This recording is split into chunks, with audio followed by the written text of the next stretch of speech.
There's a shortage of perfect shows in this world. 'Twould be a pity to damage this one.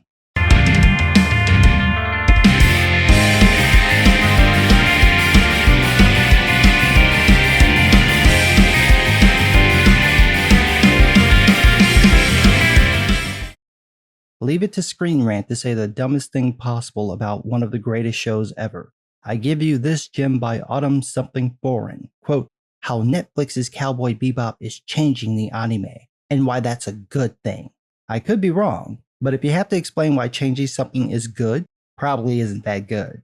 Cowboy Bebop is one of the most beloved anime series ever created. Find someone who has a problem with it, and you found a person you should never talk to again.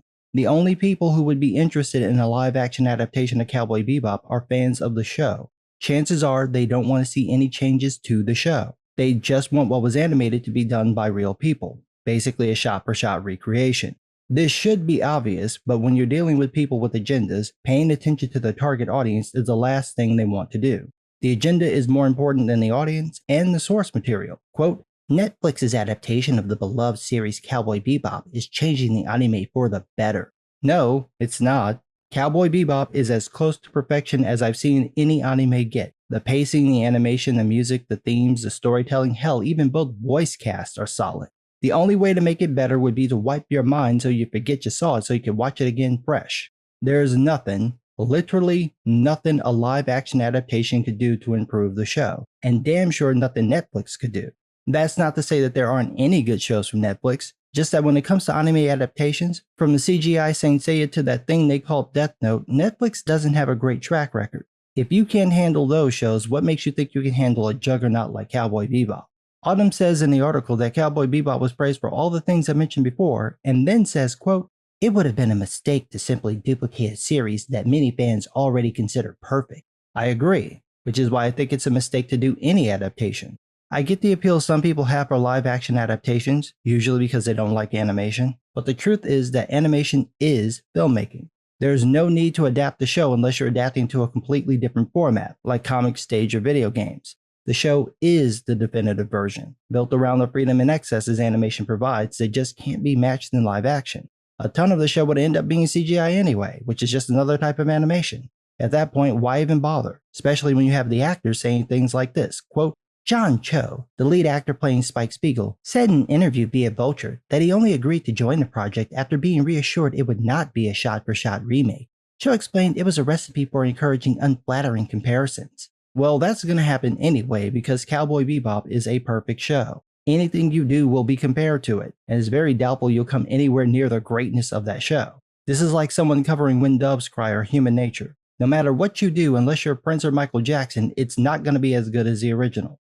Also, Spike is 27 and Cho is 49. The article claims that Spike's age was a problem for the show, but it wasn't.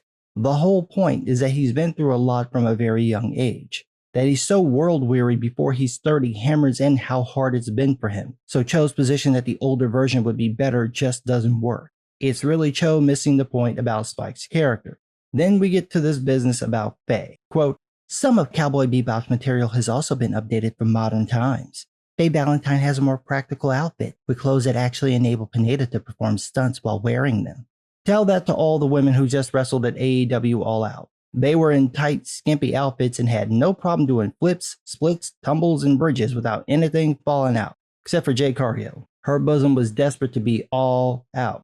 But otherwise, everybody was nice and tucked in. They had no problem performing, just like all the male wrestlers out there in trunks. This idea that Faye's design is outdated is a bunch of woke nonsense that's been debunked so many times it's pathetic people still bring it up.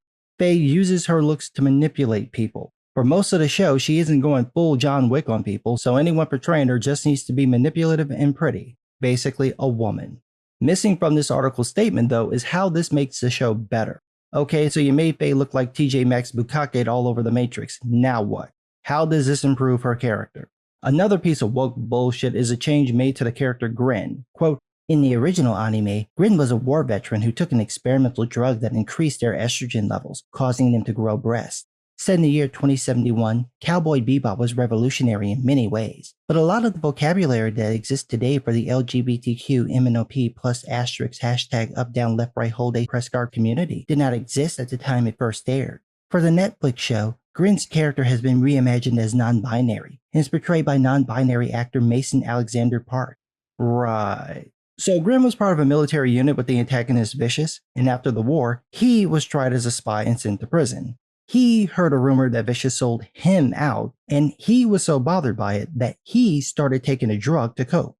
Unfortunately, the drug had a nasty side effect. It boosted his estrogen levels, causing him to grow breasts. I keep emphasizing his sex because these idiots decided to change Grin to be non-binary, this made-up shit about not having a sex, which completely defies what's in the show. Grin pretends to be female to get close to Vicious to kill him. At no point at all does Grin claim that he's a woman or between sexes or has no sex. The most you could say is that he might be gay because he tells Faye that women aren't his thing, but that's really not clear. What is clear is that he's male. He only has breasts because of the drug, not because he's having identity issues. But in current year, what actually happens in the show doesn't matter, so Netflix will fix it by changing the character and hiring some baby to portray him, because God forbid you just hire an actor to act. No, the actor must be exactly like the character, which is why Not Black Jet Black is now portrayed by Darkness here. Like the call sheet said, find the blackest motherfucker you can find. I want the camera lens to have to be wide open to even get midtones in broad daylight. Never mind that his alias is Black Dog. Nope, no racist connotations there at all. This is what happens when you hire people to try to fix perfection. The show is such a mess that Shinichiro Watanabe, the creator of the show, basically washed his hands of it, saying that Sunrise controls the show, not him, so go to them when you have problems with what you see. The only positive thing is that Yoko Kanno is back to do the music, but other than that, there's not much to look forward to. My recommendation? Instead of watching this woke nonsense, go watch Cowboy Bebop. It's genuinely one of the best things you'll ever see. Pretend this Netflix adaptation is like Brie Larson's ass. It doesn't exist. But what do I know? I'm just some guy.